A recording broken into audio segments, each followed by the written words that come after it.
Imagine this: you're stranded at 12,000 feet, surrounded by snow and silence. Your plane has crashed. You're freezing, starving, and the only food left is the bodies of your friends. What would you do to survive? This is not fiction. In 1972, 45 passengers boarded a Uruguayan military plane, heading for a rugby match in Chile. Among them, athletes, friends, families. What started as a team trip turned into a nightmare beyond belief.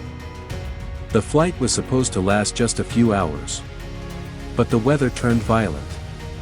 The pilots got disoriented in the thick mountain fog. Then, impact. The plane slammed into the Andes, tearing apart on contact. Those who survived the crash found themselves surrounded by snow and corpses. No food. No heat. No rescue. Just a broken fuselage, and the slow realization that nobody was coming. As hours turned into days, hope began to fade. Search parties gave up. News declared them dead.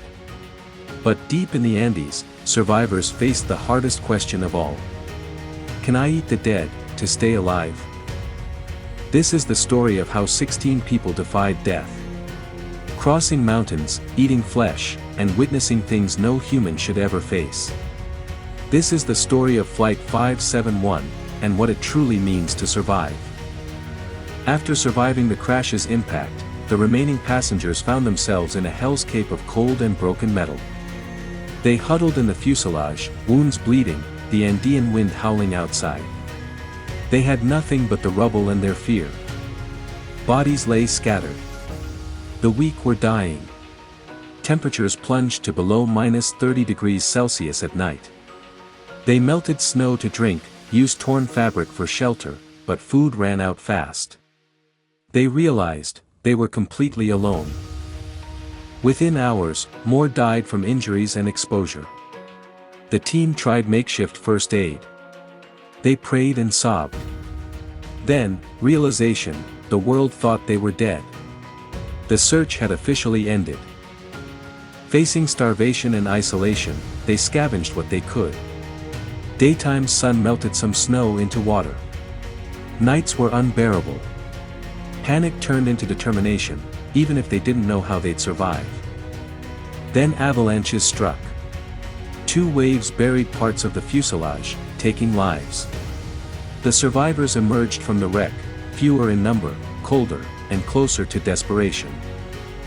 Food supplies were long gone: chocolates, nuts, tiny wine bottles turned into a lifeline, before they vanished in days.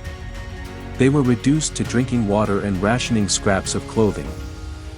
13 days passed since the crash. They lost over half of them. They witnessed each other's decline. Fear turned into grief, grief into icy resignation. Yet most still clung to hope, even when none was visible. On day 16, they intercepted radio transmission. The authorities had officially called off the search.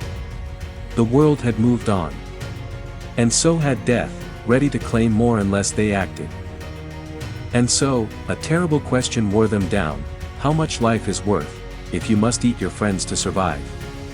Soon, they would find they had no choice, but first, they had to decide whether they still had a choice at all. 16 days had passed.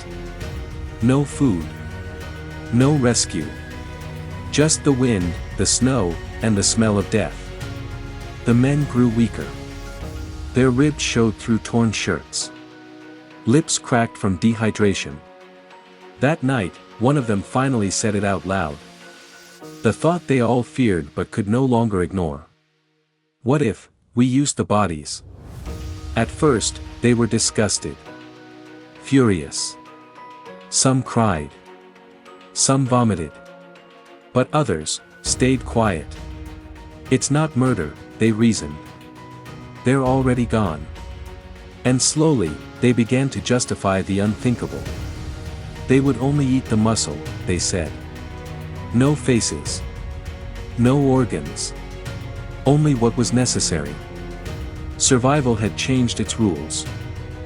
The next morning, they made their first terrible choice. With trembling hands, they cut away pieces of flesh from their fallen friends. The cold air burned their skin as they chewed on the bitter, frozen meat. Silence filled the air, no one spoke of what they were doing. The line between life and death blurred. This was no longer survival. It was a sacrifice of humanity itself. Yet, with each passing day, it gave them strength to keep going. The Andes had become their graveyard, but also their last hope. Days turned into weeks. Their bodies grew weaker, but their will to survive burned stronger than ever. They faced freezing nights, avalanches, and the constant fear of death. Every breath was a battle, every step a test of endurance. Yet, they clung to hope, the hope that someone, somewhere, would find them. And deep down, they promised themselves, they would not give up. After more than 2 months trapped high in the Andes, with their strength fading fast, a small group decided they couldn't wait any longer. They gathered what little they had, torn clothes for warmth, makeshift tools from the wreckage, and a fierce determination. Their plan was dangerous, to climb down the mountain in search of help, a journey through unknown, deadly terrain. Day after day, they faced freezing winds, rocky paths, and sheer cliffs. Every step was a gamble between life and death. But their will to live pushed them forward, even when their bodies screamed to stop. This treacherous trek would change everything, either leading to salvation or certain death. As the days went by, the group pushed their limits. Frostbite claimed fingers and toes, hunger gnawed at their stomachs, but they refused to turn back. Each step was harder than the last, the mountain unforgiving and relentless. They faced terrifying cliffs and deadly crevasses, one false move could mean the end. But finally, after days of grueling struggle, they spotted signs of civilization, a distant village, smoke rising from chimneys. Their hearts raced with hope and disbelief. Rescue was near, but the hardest challenge was still ahead, getting help back for those left behind. Days passed, and the harsh mountain conditions increasingly wore down the survivors. They battled freezing temperatures, avalanches, and scarce food supplies. Desperation crept into their minds, and hope for rescue began to fade. Some started to lose faith, but others clung tightly to the promise of survival and returning home. Facing starvation, they made an unimaginable decision, to eat the bodies of those who had died in the crash. This was a deeply difficult but necessary choice for survival. It was the ultimate act of sacrifice and determination to live. After this turning point, new strength returned to them. They built makeshift shelters from the wreckage, collected snow for water, and carefully conserved every ounce of energy. Their minds focused on one goal, to escape the mountains alive. Realizing that waiting for rescue might be futile, a small group of volunteers set out on a perilous journey down the mountain to seek help. Armed only with the clothes on their backs and an unbreakable will to survive, they began the dangerous trek. The journey was brutal, steep cliffs, biting winds, and exhaustion unlike anything they had ever experienced. Every step forward was a victory, every misstep could mean death. But hope and desperation pushed them onward. Finally, after days of climbing and descending, they spotted signs of human life, a small village far below. Their spirits soared. Summoning every last ounce of strength, they descended to reach help. The villagers quickly alerted authorities, and a rescue mission was launched. Helicopters and search teams battled through snowstorms to reach the survivors. It was a race against time. After 72 days stranded in the Andes, the survivors were rescued, emaciated, frostbitten, but alive.